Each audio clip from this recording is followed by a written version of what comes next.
नमस्कार दोस्तों, स्वागत है मेरे YouTube चैनल पे। तो आज हम आपके लिए पर्यावरण अध्ययन से 25 प्रश्न लेकर के आए हैं जो बिहार शिक्षक पात्रता परीक्षा में पूछे गए हैं। लेवल 1 to 5 के प्रश्न हैं। लेवल 1 to 5 के प्रश्न को मैंने कलेक्ट किया है 25 प्रश्न। जे टेट व सभी टेट के लिए मॉडल प्रश्न के रूप में यह आपके लिए फायदेमंद है। तो वीडियो को शुरू से अंत तक देखें। बहुत ही कम समय में 25 प्रश्न को यहाँ पर बताया गया है। तो चलिए बिना देर किए हुए वीडियो को शुरू करते हैं। तो आपका पहला प्रश्न है, चिपको आंदोलन किस राज्य से संबंधित है? तो मैं बता दूं दोस्तों, उत्तराखंड में सुंदरलाल बहुगुणा के द्वारा चलाया गया यह आंदोलन चिपको आंदोलन कहलाता है। वहां पर पेड़ को काटे जाने के विरोध सुंदरलाल बहुगुणा के नेतृत्व में आंदोलन चलाया गया था। लोग हरे पेड़ों से चिपक जाते थे ताकि कोई पेड़ काट ना सके, इसलिए इस आंदोलन का नाम चिपको आंदोलन पड़ा। तो किस राज्य से संबंधित है दोस्तों? इसका आंसर होगा ऑप्शन नंबर डी, उत्तराखंड है। दूसरा प्रश्न है, निम्नलिखित में से कौन सा युग्म सही नहीं है? देखिए यहाँ जूट रेशम उपकरण, क्या जूट से रेशमी उपकरण बनाए जाते हैं? गन्ना से चीनी तो निकलता है। अभ्रक से विद्युत उपकरण बनाए जाते हैं। कपास से सूती वस्त्र। तो आपका जूट से रेशम नहीं प्राप्त होता, ठीक है ना। जूट से रेशम जो है कोकून से प्राप्त होता है, रेशम कीट के लार्वा से। तो आपका कौन सा जुग्म सही नहीं है बोला? तो आपका पहला जुग्म जो है सही नहीं होगा। ऑप्शन नंबर ये आपका सही नहीं है। चलिए अगला प्रश्न की ओर चलते हैं। बिहार राज्य में स्थित भारत का सबसे लंबा सड़क पुल। तो बिहार राज्य में सबसे लंबा सड़क पुल Mahatma Gandhi Setu, option number B right answer. चौथा, किस विटामिन की कमी से घाव से रक्त बहना नहीं रुकता? यानी कौन सी विटामिन की कमी होने से जब कहीं चोट लग जाए तो रक्त जो बहता है वो रुकता नहीं है? तो यहाँ पे आपका ऑप्शन नंबर डी होगा, विटामिन के की कमी से रक्त बहना नहीं रुकता है। तो चलिए अगला प्रश्न की ओर चलते हैं। दोस्तों आगे बढ़ने से पहले मैं आपसे एक निवेदन करना चाहता हूं। मेरे चैनल में यदि आप नए हैं तो चैनल को सब्सक्राइब कर लीजिए, बेल आइकन को साथ में प्रेस कर लीजिए, ऑल को प्रेस कर लीजिए, क्योंकि ऐसा ही वीडियो आपके लिए आता रहेगा और इस चैनल में हम लाते रहेंगे तो आपको बहुत ही फायदा होगा। तो चैनल को सब्सक्राइब कर लीजिए, बेल आइकन को साथ में प्रेस कर लीजिए। तो चलिए इस प्रश्न को अब हम देखते हैं। क्वेश्चन नंबर 5 में कहता है, चूहों के द्वारा फैलने वाला रोग है। चूहों के द्वारा कौन सा रोग फैलता है? तो चूहों के द्वारा आपका प्लेग रोग फैलता है, ठीक है ना दोस्तों। चलिए अगला प्रश्न की ओर चलते हैं।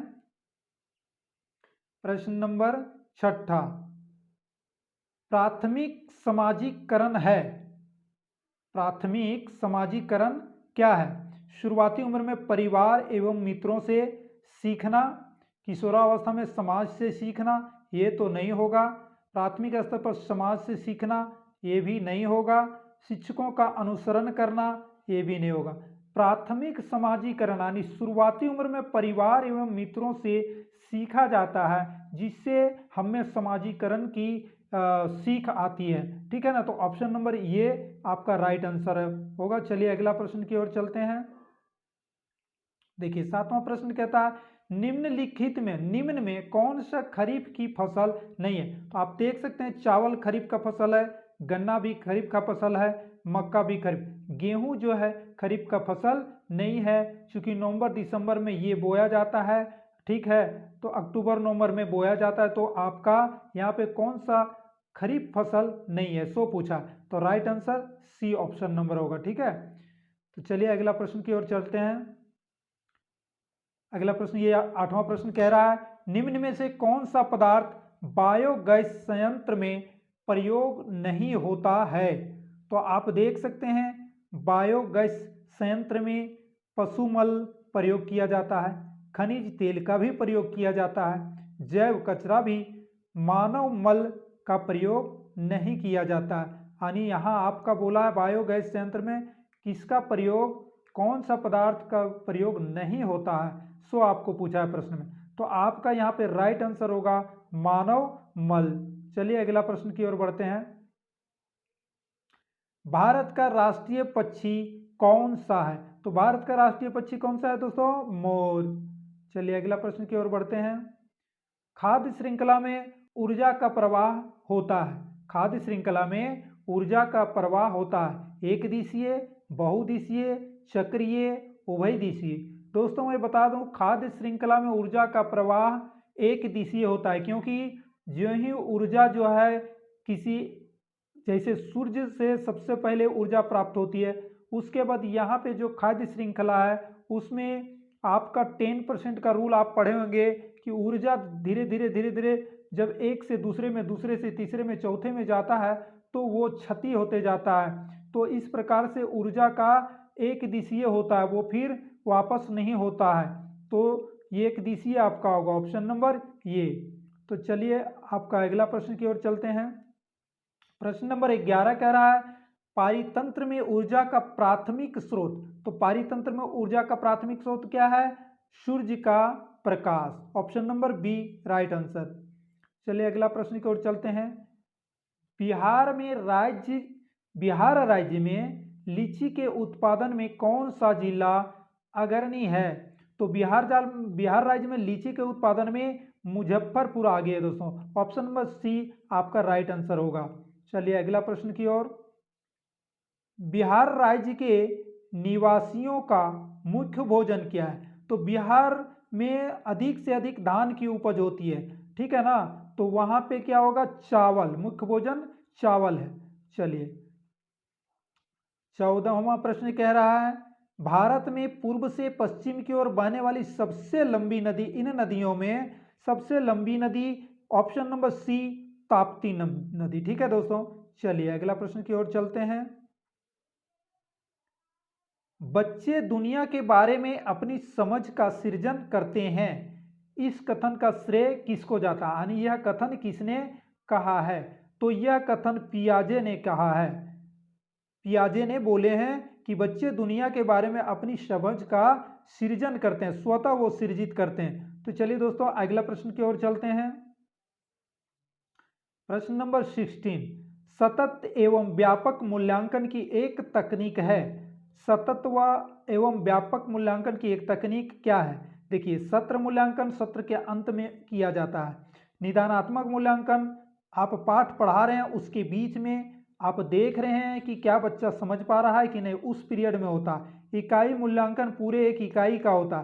तो आपका क्या बच गया? सतत मूल्यांकन की एक तकनीक क्या है? तो अर्धवार्षिक मूल्यांकन यहाँ पे एक तकनीक है। तो ऑप्शन नंबर बी आपका राइट आंसर है। ठीक है दोस्तों। तो चलिए अगला प्रश्न की ओर चलते हैं। 17 नंबर, एक अच्छे परीक्षा की कौन सी विशेषता नहीं है? आप प्रश्न को अच्छी तरह से समझिए। एक अच्छे परीक्षा की कौन सी विशेषता नहीं है? तो अच्छे परीक्षा की विशेषता वैधता होनी चाहिए, विश्वसनीयता, वस्तुनिष्ठता होनी चाहिए, ये तीनों होना चाहिए। आपका ये नहीं होना चाहिए, यानी आपका यहाँ पे आंसर क्या होगा? ऑप्शन नंबर डी, क्योंकि एक अच्छे परीक्षा की कौन सी विशेषता नहीं है पूछा है। ठीक है।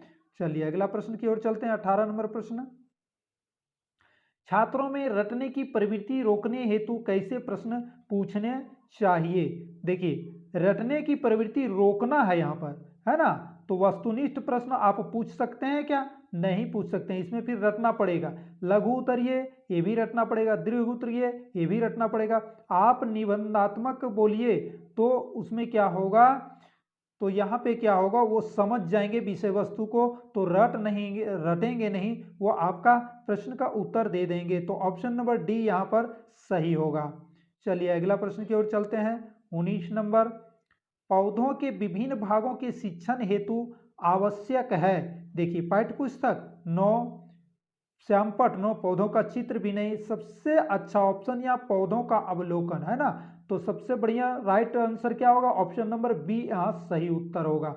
चलिए अगला प्रश्न की ओर चलते हैं। 20 नंबर प्रश्न कह रहा है लड़के लड़कियों की अपेक्षा अधिक बुद्धिमान होते हैं, यह कथन क्या दर्शाता है? यह कथन सही हो सकता है, बुद्धि के भिन्न पक्षों के लिए सही है, लैंगिक पूर्वाग्रह को प्रदर्शित करता है। देखिए, लैंगिक पूर्वाग्रह को तो प्रदर्शित करता है, बुद्धि के भिन्न पक्षों के लिए भी सही है, यह सही हो भी सकता है। ठीक है ना। तो उपयुक्त यहाँ पे जब दो सही हैं तो तीसरा भी सही होगा, यानी ऑप्शन नंबर डी आपका सही आंसर यहाँ पे होगा। तो चलिए अगला प्रश्न की ओर चलते हैं।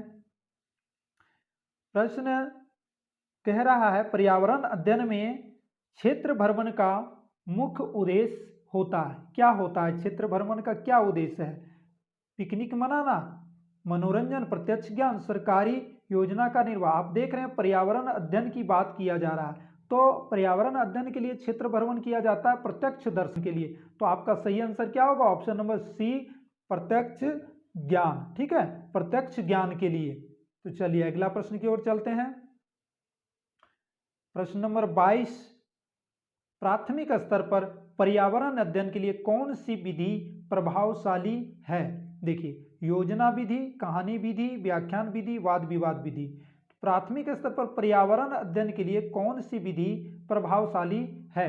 तो आप यहाँ पे देख सकते हैं कि सबसे पहली बात है कहानी विधि नहीं हो सकता है, चूंकि पर्यावरण है। व्याख्यान तो नहीं होगा, वाद विवाद भी नहीं होगा। यहाँ पे जो भी पर्यावरण अध्ययन के लिए उसमें एक योजना बनाया जाता है।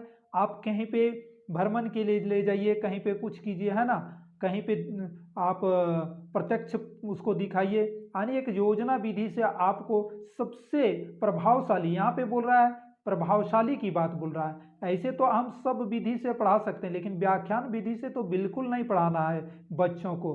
वाद विवाद विधि, ये बच्चे वाद विवाद करेंगे चलेगा, कहानी विधि भी चलेगा, लेकिन यहाँ सबसे ज़्यादा प्रभावशाली होंगे वो होगा योजना विधि। ठीक है ना, ऑप्शन नंबर ये आपका सही आंसर होगा। चलिए अगला प्रश्न की ओर चलते हैं।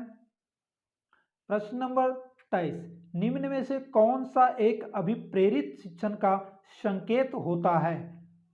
निम्न में से कौन सा एक अभिप्रेरित शिक्षण, यानी आप ऐसा कैसे आप जानेंगे कि बच्चे अभिप्रेरित हो चुके हैं? तो कक्षा में अधिकतम उपस्थिति 9, बच्चों द्वारा प्रश्न पूछना हो सकता है, कक्षा में एकदम खामोशी गलत, गृह कार्य पूर्ण करना गलत। यानी ऑप्शन आप क्या सही क्या है? ऑप्शन नंबर बी, बच्चों द्वारा प्रश्न पूछना आपका सही ऑप्शन बी है। ठीक है, सही आंसर ऑप्शन नंबर बी है। तो चलिए अगला प्रश्न की ओर बढ़ते हैं। 24 नंबर कह रहा है निम्न में से कौन सा पर्यावरण का घटक नहीं है? देखिए, पर्यावरण जो हमारी पृथ्वी, जलमंडल, भूमि, जलमंडल, वन, जीव जंतु सारे हम लोग ये जो है पर्यावरण बनाते हैं। ठीक है ना, तो यहाँ पे देखिए मानव है, वायुमंडल भी है, जलमंडल भी है, यहाँ सौरमंडल नहीं होगा। ठीक है ना, तो हमारे पर्यावरण का हिस्सा नहीं है सौरमंडल। तो आपका सही आंसर क्या होगा? ऑप्शन नंबर डी यहाँ पर सही आंसर होगा। चलिए अगला प्रश्न की ओर बढ़ते हैं और अंतिम प्रश्न है यह, पर्यावरण अध्ययन के लिए आप छात्रों को कौन सा चैनल देखने का सुझाव देंगे? यानी टीवी चैनल की बात की जा रही है, तो काफ़ी टीवी चैनल्स हैं, यूट्यूब पर भी चैनल चलाए जा रहे हैं, तो आप कौन सा चैनल देखने का सुझाव देंगे, है ना, क्योंकि आप एक शिक्षक है, जो टीचर आपको जवाब देना है। National geography, discovery, animal plan. देखिए आपका यहाँ पे तीनों जो है, नेशनल ज्योग्राफी ये भी आप देख सकते, डिस्कवरी भी देखने के लिए सुझाव देंगे, एनिमल भी, क्योंकि पर्यावरण से ये तीनों संबंधित है। तो ऑप्शन आपका सही क्या होगा? सभी, ऑप्शन नंबर डी, सही ऑप्शन डी होगा। ठीक है ना, तो इस प्रकार से आपके 25 प्रश्न बहुत ही अच्छे प्रश्न यहाँ पे बिहार में पूछे गए थे। तो दोस्तों जो अभी मेरे चैनल को सब्सक्राइब नहीं किए होंगे, प्लीज़ सब्सक्राइब कर लीजिए, क्योंकि ऐसा ही वीडियो मैं इस चैनल पर लाने वाला हूँ। तो चैनल को सब्सक्राइब कीजिए, साथ में बेल आइकन को प्रेस कर लीजिए, ऑल को प्रेस कर लीजिए, और एक लाइक तो बनता है दोस्तों, एक लाइक भी देके जाइए, और साथ में कमेंट जरूर कीजिएगा दोस्तों, ये वीडियो आपको कैसा लगा कमेंट कीजिएगा दोस्तों। तो चलिए दोस्तों, मिलते हैं नए वीडियो में, कुछ नया सीखते हैं नए वीडियो में।